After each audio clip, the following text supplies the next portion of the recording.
Hi guys, this is Lauren from Lauren Watkins Art, and I just realized I have, it looks like quinacridone gold on my hand. Let's wipe that up quick, sorry. Tangent. But I have some exciting news. I finally finished a sketchbook.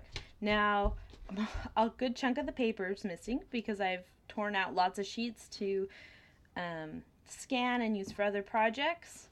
But this is my first sketchbook that has every page filled that is currently in it. And that is kind of a big step for me. I've never been a big sketchbook user. Even as a kid, I liked the freedom of having just empty sheets over that I could grab, use. If I didn't like it, I could toss it. And there was something about having it all bound up in a sketchbook that stressed me out. I think it's because I didn't want to look back and see all the ugly pictures that I've done, all the practice ones, when in fact a sketchbook is for practice. So one of my goals for the year is to do more sketchbook work, because I do so many commissions and projects for other people that I don't often get very much time to do my own projects anymore, or to try a new technique I'm thinking about. And so having a sketchbook that I can just spend a half hour in will still allow me the time to grow personally as an artist while still staying on top of my work. And so I'm gonna try and do better at putting my ideas in a sketchbook so I can come back and work on them later. And so I'm gonna do a little sketchbook tour, and then we'll kind of talk about where I want to go from here. So I got this sketchbook about 2 years ago. I got it, well, around May of 2016 apparently.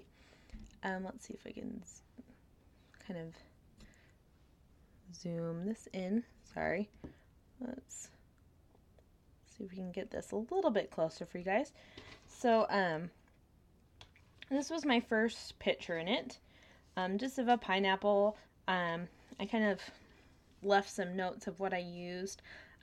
Dr. P.H. Martin's Hydrous watercolors, and some gold plate, copper gold plate gold ink, but it looks like I didn't shake it up very well because it's kind of pale there. So that was my first piece with it, and I used just a few ink lines. And then another piece, this was actually a practice piece for a large pineapple painting I did for my niece. And so just another sketch, nothing too serious. I did, this one is of some flowers I had hanging up in my yard. I sat on the porch and painted this with my Cotman set of watercolors while my kids rode their bikes. So these first pictures were done only about 3 to 4 months after I started painting again. If you don't know my story, I picked up painting after a 7-year hiatus in February of 2016.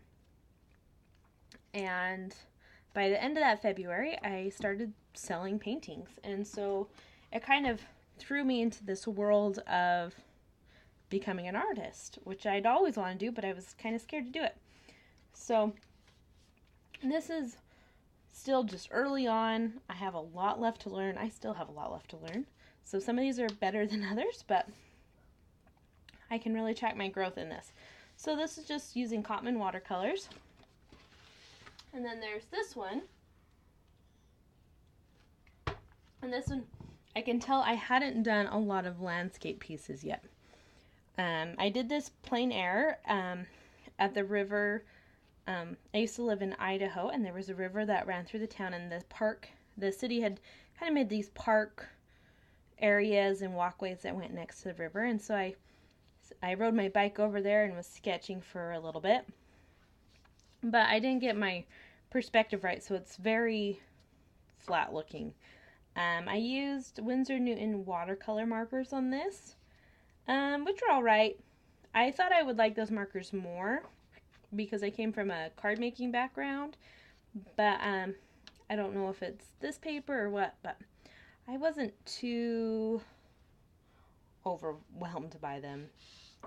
But, so here's one of my first landscape pieces.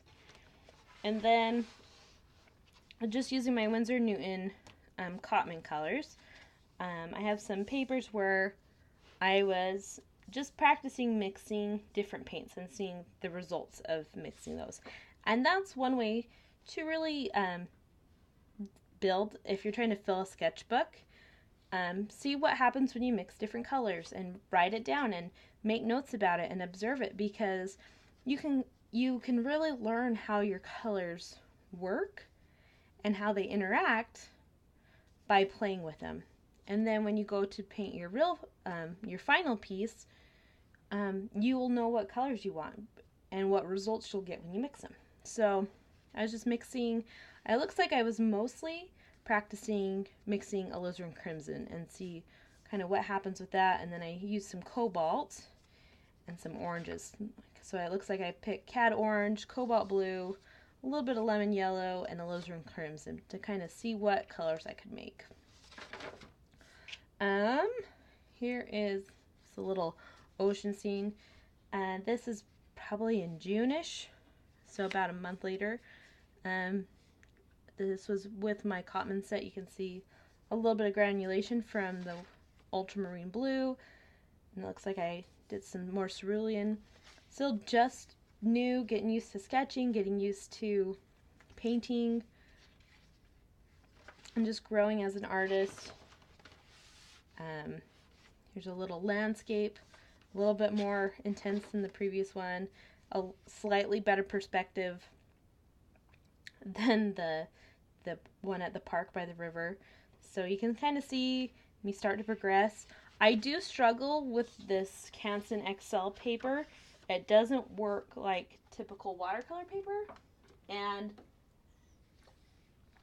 I have found that is a struggle for me to overcome, because paper makes all the difference in watercolor, and it can affect how the paint flows. It can affect how bright the colors are, how well you can layer the colors, so it affects the whole dynamic of watercolor painting, and I found that I really struggle doing watercolor sketches on this paper.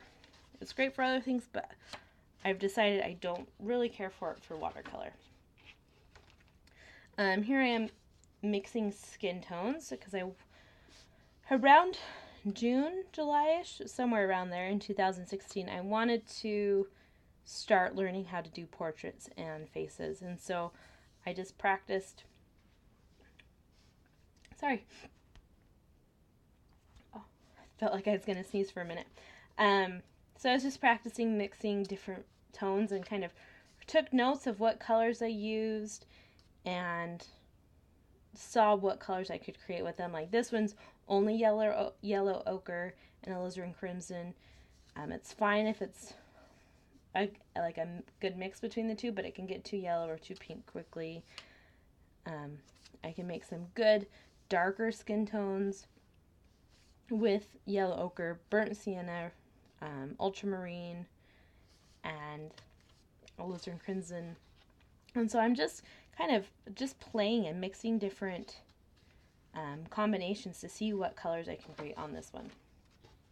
Now this is kind of a scary sketch and it was really hard for me to want to keep it in here because it is not great, but I wanted it to be an example of showing progress. So this is watercolor. This was my first portrait, so I watched a tutorial on how to draw a face. I didn't use a reference photo, so this is just some random made-up face I made, and then I tried to color it in with watercolor. Not the worst thing, but definitely a lot to improve upon, which we'll get to see some more of that a little bit later. So here's my first sketch. This one was in June, so this one's probably around June. I kind of skipped around in this book a little bit, but I'm guessing this was in June or July. So there's that. This is Brusho. So I started experimenting with Brusho in June of 2016, and it's now one of my staples when doing colorful, kind of whimsical paintings, because you get such lovely like swirls of color that you don't really have a lot of control over, and so it makes it very unpredictable. Oops, sorry, just bumping my camera stand. So this is just me messing around with it. I have some wax resist going on here, creating the flower. I'm just experimenting. These are some sketches from a logo, just brainstorming ideas. Can't really see it very well. But I was asked to design a logo, and so I was just brainstorming different ideas. This was for a lady who made cookies and cakes. I'm just mixing, let's see if I can show you better, some M. Grand paints. This is, I remember painting this right after I got my M. Grand paints, because I was really excited to get some of my new colors, specifically Prussian blue, which is a really pretty color. So I'm mixing, in this, I'm mixing Prussian blue with all different kinds of colors to see how they react. And so you can see some, I get a really lovely purple color, while others, you can kind of see, turn super, super gray. And if you're wondering why, I'll show you on this color wheel that I designed for something else. So on your color wheel, you've got your primary colors, and every color swings either warm or cool depending on where it falls. So you've got some cool blues, which have more purple undertones, and you've got some warm blues, which have more green undertones, and you've got reds, which can be more warm with orange and more cool with purple undertones. Now, blue and orange are opposite colors, and red and green, or green and red, are opposite colors. So if you mix a green-based blue and a kind of orange-based red together, you're going to get a lot of complementary color mixing, and they're going to cancel each other out and make a gray. Whereas if you just moved over and mixed a cooler red with it, you'd get more of a purple color. So it's all part of color theory. But that's why when I was mixing it, I wanted to see how the different colors in my collection, let's see if we can make that focus better, interacted with the Prussian blue. And so you can see the scarlet really turned gray, cad red turned gray, the more purple based reds were a little bit more vibrant in color. So there's that, and I think there's another mixing one, yeah. So there's just more mixing, just really trying to get a feel for the paints I have so I can use them to the best of my ability. And then here, so this one was in September of 2016, so you can, this portrait's a little bit better. It was just a little quick sketch. I used a variety of blues, so I could just focus on proportions. And on this one was interesting, I sketched it with watercolor. So instead of drawing it with a pencil, I diluted my watercolor down really low. You can kind of see the lines up here. I diluted my watercolor so it's very, very pale, and sketched in the basic shapes, and then I filled it in. So there's that one. There's a scary one. I think this one's a little bit older. It's right after I got my Zig, so August 15th. So it's actually before I did this one. But I got my Pentel brush pen, and so I was just practicing different strokes and apparently drawing scary faces. And then there's this little face. This one's a analogous color scheme where you've got colors that are next to each other on the color wheel going into it, so it's just greens and blues for this one. Definitely an improvement on highlights and shading, and so you can just kind of see my progress. And then there's going to be a big jump because end of 2016 and then through 2017 I was either working on a lot of commissions, because I did a lot of commissions during that time, and then I was moving, and so I did a lot of like sketches for commissions I was working on, and then I would pull them out and scan it so I could send the pictures to my clients, and I could get an idea of what they wanted. So lots of times I would take this book with me to do those sketches as we were traveling a lot. So then there's a big jump and a big improvement on my skill level, and this was this month, because before I was going to buy a new sketchbook, I wanted to make sure I was going to use it, since I hadn't been very disciplined with them in the past. So I decided to practice using a sketchbook before I spent money on buying a new one. And then with this one, since I struggled with using this for watercolor, I decided to use it with Gouache or Gouache, whatever you want to call it. And I had bought Gouache at the end of 2017 for a specific commission that I was working on. But after I did a little bit for that commission, I didn't really work with it, and I never really got the chance to develop a like for it or a dislike or understand how it works fully. I got really frustrated working with it on the project because I didn't really understand how it worked, and so I didn't want to just let all that money I spent on paints go to waste. So I started working on doing studies to learn how the paints work. So these were my first real all 100% gouache paintings. I did these at Chipotle when I was getting a break from my kids. So nothing better than eating a burrito bowl and painting away. So there's that. And then this is the next day. You can see the improvement I did on blending and mixing. I found I have an easier time with gouache if it's bigger in size, because I have to be more precise with my strokes. I can't layer it quite as much as, like, say, an acrylic. So being bigger, working on a bigger size allows me the room to do that. So there's this one, which I was really excited about. I'll kind of bring it in a little bit closer so you can see some of that detail. Then these ones were different days, but they were quick sketches. I only had a few minutes before my kids would wake up from quiet time, and so I just did a little quick sketch of a mouth and nose and quick blocking in with color. This is with gouache. This is just watered down gouache, so it's not quite as opaque. And this one was for 15 minutes. And then this one, the next day, is feeling quite ambitious and did a 20-minute sketch. So I spent 20 minutes and I hurried and sketched out this face of a squishy baby that was drooling.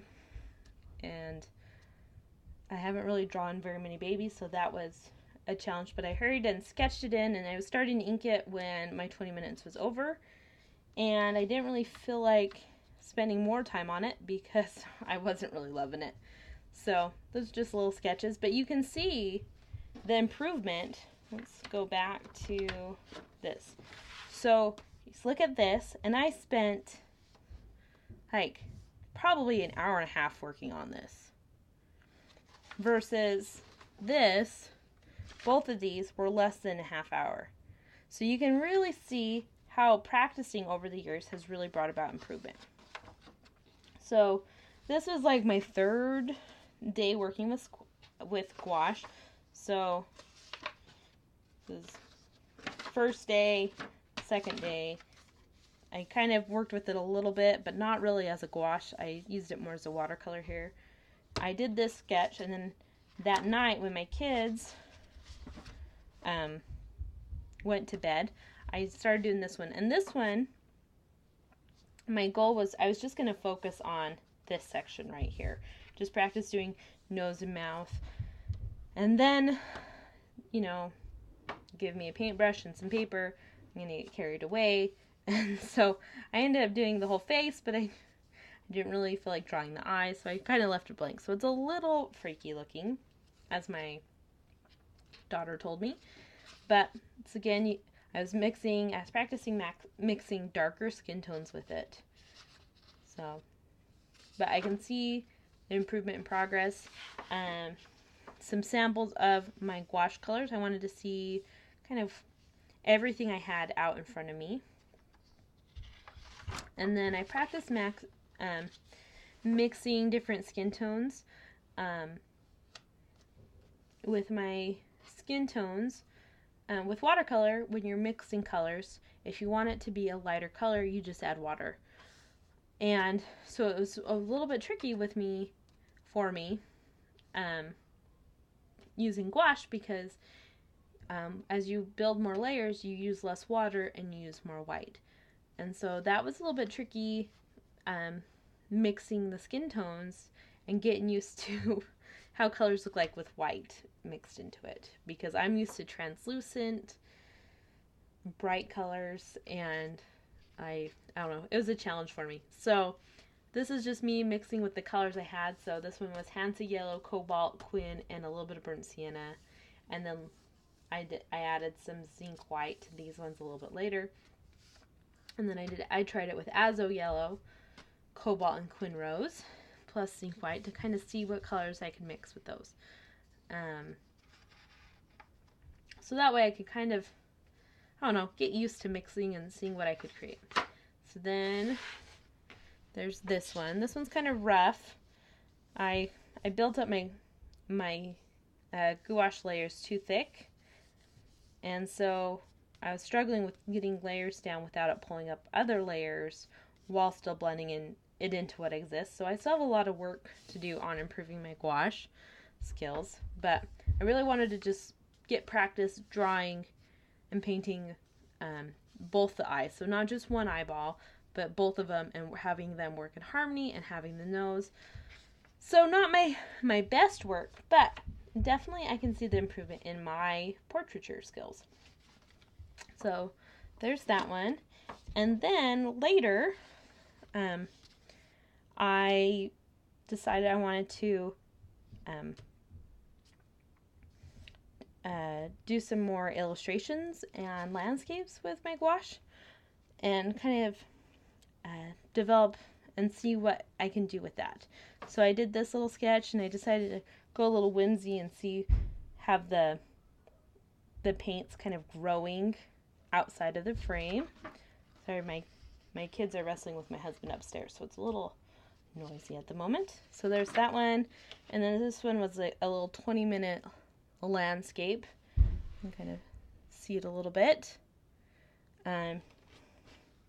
Nothing too fancy, just getting practice blocking in the colors. Another little landscape sketch with gouache, and then there's a few watercolors in the back that I did at the gym. There's that one, and then there's that one during World Watercolor Month.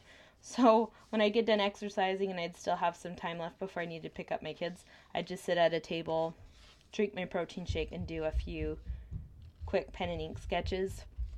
So that's what I created with them. Just really quick sketches. And then this is just me practicing blending in gouache in a rainbow. But so this is my sketchbook, and you can really see the progress I've made from painting regularly.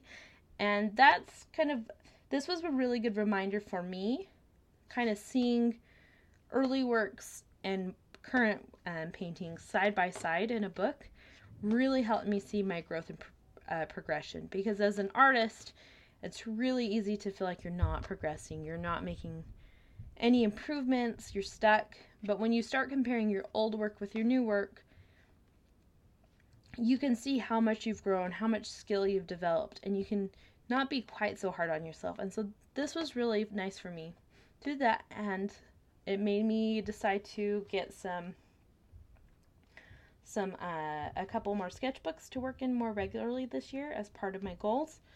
And I can't wait to share those with you in the future. So thanks for watching, and I hope you have a great day. Bye.